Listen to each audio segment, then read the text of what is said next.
புளியங்குடி தென்காசி புளியங்குடியிலிருந்து இஸ்மாயில்ங்கிறவர் கேட்கிறார். என்ன கேட்கிறார்னா, ஆதம் நபியை படைத்து பிறகு அவருக்கு அல்லாஹ் தன்னுடைய உயிரை ஊதினானா அல்லது அவருக்கென்ற உயிரை தனியாக படைத்து ஊதினானா என்று கேட்கிறார். எது கேட்கிறார்னு கேட்டால், சில வழிகேடர்கள் ஆதமுக்கு அல்லாஹ் தன்னுடைய ரூஹை ஊதினான்னு சொல்ற வசனத்தை வைத்துக்கொண்டு அல்லாஹ்க்குன்னு உள்ள ரூஹ் இருக்குல்ல, அந்த ரூஹுல கொஞ்சம் எடுத்து தான் அவர் ஊதினானா. அப்படின்னா அவர் அல்லாஹ் தான். ஆதம் அலைஹிஸ்ஸலாத்துடைய அல்லாஹ்வுடைய தன்மை இருக்குது. அப்படி பேசின கூமுட்டைகள்லாம் இருக்கிறாங்க. வழங்குதா? பெரிய அவங்கெல்லாம் பெரிய ஒரு அறிவாளிகள் மாதிரி பேசப்படக்கூடியவங்களாம் இருக்கிறாங்க. அது பின்னாடி ஒரு பதில் ஒன்றும் சொல்லுவோம், ரமலான் முடிஞ்ச பிறகு உள்ளதில். அப்போ பிரச்சனை என்னன்னு கேட்டால், ஆதம் நபி அல்லாஹ் படைச்சான்ல, படைச்சிட்டு என்னுடைய ரூஹை ஊதினேன்னு அல்லாஹ் சொல்கிறான். அதில் மாற்றுக்கிறது கிடையாது. எங்கெல்லாம் இருக்குன்னு கேட்டால், இது பற்றி வரக்கூடிய வசனம் 32:9. அதில் என்ன செய்யறான்னு கேட்டால், சும்மா சவ்வாஹு, பிறகு அவரை சீராக ஆக்கி நஃபஹ ஃபீஹி மின் ரூஹிஹி, தனது ரூஹிலிருந்து அல்லாஹ் ஊதினான். ஆதமுக்கு ஊதினது எதை? தனது ரூஹை ஊதினான். ஒரு வசனம். அதே மாதிரி 15:29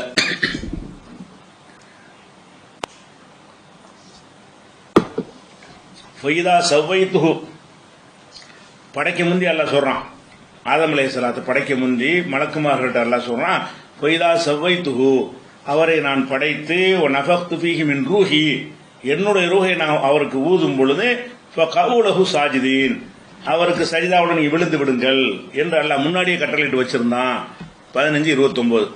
அதே மாதிரி 38:72 வரும் பொழுதும் எனது ரூஹுன்னு தான் சொல்றான். ஃபைதா சவ்வைத்து நஃபக்து ஃபீஹி மின் ரூஹி ஃபகவுலஹு சாஜிதீன். இந்த வாசகம் ரெண்டு ஒரே வாசகம் தான். 15:29, 38:72. இதெல்லாம் என்ன சொல்லுதுன்னு கேட்டா, அல்லாஹ் அவனுடைய ரூஹை ஊதினான் அப்படின்னு வருது. அல்லாஹ் என்னுடைய ரூஹை ஊதினான் என்று அல்லாஹ் சொல்வதாகவும் குர்ஆன்ல இருக்கிறது. அப்ப என்ன இவங்க எடுத்துக்கிறாங்கன்னா, அல்லாஹ்வுடைய ரூஹுன்னா அல்லாஹ்வுக்குன்னு ஒரு ரூஹ் இருக்குல்ல, எனக்குன்னு ஒரு ரூஹ் இருக்கத்தானே செய்யுது. அந்த மாதிரி அல்லாஹ்வுடைய ரூஹை அவருக்கு ஊதினான் என்று சொன்னால், அல்லாஹ்ட்ட உள்ள ரூஹுல இருந்து கொஞ்சம் அவருக்கு வந்துருச்சுன்னு அர்த்தம். அப்படிங்கிற ஒரு கருத்துல நிறைய பேர் இதை விளங்கி கொள்கிறார்கள். இதை முதல் விஷயத்தை விளங்கிக்கிறோன்னு, இந்த என்னுடையதுன்னு இருக்குல்ல, இந்த என்னுடையது என்பதற்கு உலகத்தில் எல்லா பாஷைகளையும் எல்லா மொழிகளையும் அதுக்கு ரெண்டு அர்த்தம் இருக்குது. என்னுடையதுன்னா, உதாரணமாக என்னுடைய சட்டை இப்படி சொல்லலாம்ல, சொல்லலாம். என்னுடைய கை எப்படி சொல்லலாம்? ரெண்டு ஒண்ணா? என்னுடைய கை என்று சொல்றது என்னுடையன்னு சேர்க்கலாம்.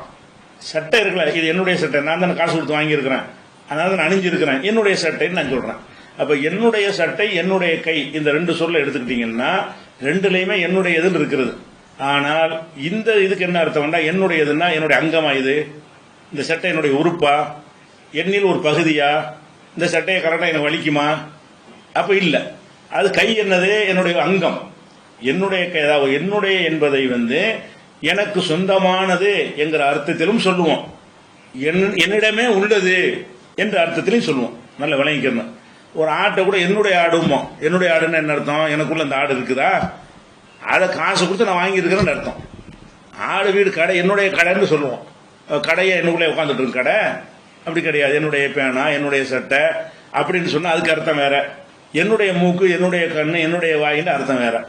என்னுடைய வாயின்னா என்னிடமே இருக்கிற என்னுடைய அங்கம், அது அங்கமா இருக்கிறதையும் என்னுடையதுன்னு சொல்லுவோம். அங்கமா இல்லாம உடமையா இருப்பது இப்படி வச்சுக்கலாம். புரிந்து கொள்வதாக இருந்தால், அங்கமாக இருந்தாலும் அதை என்ன செய்வோம்? என்னுடைய சொல்லுவோம். நமக்கு உடமையாக இருந்தாலும் என்ன செய்வோம்? என்னுடைய வீடு, என்னுடைய ஊர், என்னுடைய ஊருன்னு கூட சொல்லுவோம். என்னுடைய நாடு, இப்படி ஒரு நாடு என்னுடையதா, எனக்குள்ளே இருக்குது, அது என்னுடைய நாடுன்னா சொல்லுவோம். இதெல்லாம் என்னன்னு கேட்டா, நமக்கு உடைமை, நமக்கு சொந்தமானது என்கிற அர்த்தத்துக்கும் இந்த என்னுடையங்கிற வார்த்தையை பயன்படுத்துவோம். இந்த இடத்துல அல்லாஹ் என்பவன் அவனை கூட யாருமே கிடையாது. ஃபர்ஸ்ட் விளங்கிக்கிறேன். அவனுடைய ரூஹுண்டா என்ன அர்த்தம்? அவங்ககிட்ட இந்த ரூஹை எடுத்துட்டு அவர்கிட்ட ஊதிட்டான்னு அர்த்தம் கொடுக்கிறதா, அல்லது அவனுக்கு சொந்தமான ஒரு ரூஹு, அவன் எதை கொடுத்தாலும் அவனுக்கு சொந்தமான ரூஹு தானே, அவனுக்கு உரிய ரூஹு. இந்த ரூஹ் எவனால உண்டாக்க முடியாது. ரூஹ் என்னன்னு ஆகட்டு ஆகிப்பிடும். ரூஹுன்னு சொன்னா இறைவன் நாடும் பொழுது ஆகணுமா, ஒரு உயிர் உண்டாயிரும், இந்த போ அப்படின்னா அந்த ரூஹ் யாருடைய ரூஹு? யார் படைச்ச ரூஹு? அந்த ரூஹ் ஆதம் அலைஹிஸ்ஸலாம் அவரை உண்டாக்கி செலுத்திக்கிட்டாரா? இல்ல, இந்த ரூஹ் என்னுடைய ரூஹு தான். அப்ப என்னுடைய ரூஹ் என்று அல்லாஹ் சொல்வதெல்லாம் எப்படி எடுக்கணும்னு கேட்டா, அந்த ரூஹு படைத்தவன் அல்லாஹ், அந்த ரூஹை உருவாக்கணும் அல்லாஹ், அந்த உயிரை வந்து எவனாலே உருவாக்க இயலாது. அந்த கருத்துல தான் அல்லாஹ் இதை சொல்றானே தவிர அவனிடமே உள்ளதை கொண்டு கொடுத்தான்னு சொல்ல முடியாது. அப்படி சொன்னா ஏன் சொல்ல முடியாதுங்கிறோம்னு கேட்டா அதுல நிறைய கேள்விகள் வரும். அல்லாஹ்வுடைய உயிர் அங்க போச்சுன்னு சொன்னா அல்லாஹ் சாக மாட்டான், ஆதம் சாகக்கூடாது. செத்தாரா இல்லையா? ஆதம் அலைஹிஸ்ஸலாம் சாகக்கூடாது, இல்லை மரணித்து விட்டார்ல. அப்ப அல்லாஹ்வுடைய ரூஹ் இல்லை. அல்லாஹ்வுடைய ரூஹ் அங்கே இருக்குமானால் அவர் என்ன செஞ்சிருக்க மாட்டாரு? மரணித்திருக்க மாட்டார். அல்லாஹ்வுடைய ரூஹு அவருக்கு வந்துவிட்ட ரூஹு எல்லாத்தையும் தீர்மானிக்கிறது. எந்த ரூஹோ மனுஷனுடைய ரூஹா இருந்தா அவனை மனுஷனுக்குரிய செயல்பாடெல்லாம் செய்ய வைக்கும். ஆடு மாட்டுக்கு ரூஹ் இருக்கிறது. அந்த ரூஹ் வந்து ஆடு மாடுடைய வேலைகளை பூரா என்ன செய்யும்? அது செய்ய வைக்கும். அப்ப அல்லாஹ்வுடைய ரூஹ்னு அல்லாஹ்வுடைய வேலையை தானே செய்ய வைக்கணும். அல்லாஹ்வுடைய வேலை என்னது? அல்லாஹ் சாப்பிட மாட்டான், அல்லாஹ் குடிக்க மாட்டான். இவர் திங்கிறதுக்கு தான் உத்தரவு அல்லாஹ் போடுறான். படைச்சவனை போ இந்த தோட்டத்துக்கு போயிரு, இந்த சொர்க்கத்தில் நுழைந்து மீண்டு எந்த மரத்தை வேணாலும் சாப்பிட்டுக்க. இது அல்லாஹ்வுக்குள்ள வேலையா? இது அல்லாஹ்வுடைய ரூஹ்னா சாப்பிட என் ரூஹ் ஊதி இருக்கணும், ஒன்னும் திங்கக்கூடாது, பேசாம இருக்கணும், மலக்கு மாதிரி இருக்கணும் அப்படின்னு அல்லாஹ் சொன்னா. அப்ப அல்லாஹ்வுடைய ரூஹ் இருந்து அர்த்தம் செய்யறது மடத்தனம் என்பதற்கு என்ன வழங்கிக்கிறேன்னு அல்லாஹ்வுக்கு சொந்தமான ரூஹை ஊதினான்னு வழங்கினா இந்த கேள்விலாம் வராது. தன்னுடைய ரூஹையே ஊதிவிட்டால் அவர் அல்லாஹ்வுடைய ரூஹ் ஆயிடுறாரு. அப்ப அல்லாஹ்வுடைய தன்மை அவருக்கு வந்துவிடும். அந்த ரூஹ் தான் அவரை இயக்கும். அவர்கிட்ட இருக்கிற ரூஹ் அல்லாஹ்வுடைய ரூஹ்னு சொன்னா அல்லாஹ் இயங்குற மாதிரி அவர் இயங்குவார். அப்படி இயங்கினாரா? ஒரு கட்டளையே அல்லாஹ் எதிர்ப்பா போயிட்டா அல்லாஹ்வுடைய ரூஹ் அல்லாஹ்வுக்கு எதிராக போமா? அல்லாஹ்வுடைய ரூஹ் இருக்குங்கிறீங்க, இந்த மரத்தை நெருங்காதங்கிறான் அல்லாஹ். அல்லாஹ்வுடைய ரூஹ் என்ன செய்யுது? அல்லாஹ்வை எதிர்க்குது. அப்படியா? அப்ப அல்லாஹ்வுடைய ரூஹை ஊதிருக்கிறான். அப்ப அல்லாஹ்வுடைய ரூஹை ஒன்றும் ஊத கிடையாது. அவர் ஆதம் என்னென்ன செஞ்சார்னு பாத்தீங்கன்னு சொன்னா தௌபா செஞ்சாரு, அழுதாரு, போனான்னு அவர் அவரை பத்தி பேசுற எந்த விஷயத்தை எடுத்துக்கொண்டாலும் அவரிடத்துல மனிதனுக்குரிய ரூஹ் இருந்துச்சே தவிர அல்லாஹ்வுடைய ரூஹ் இருக்கல.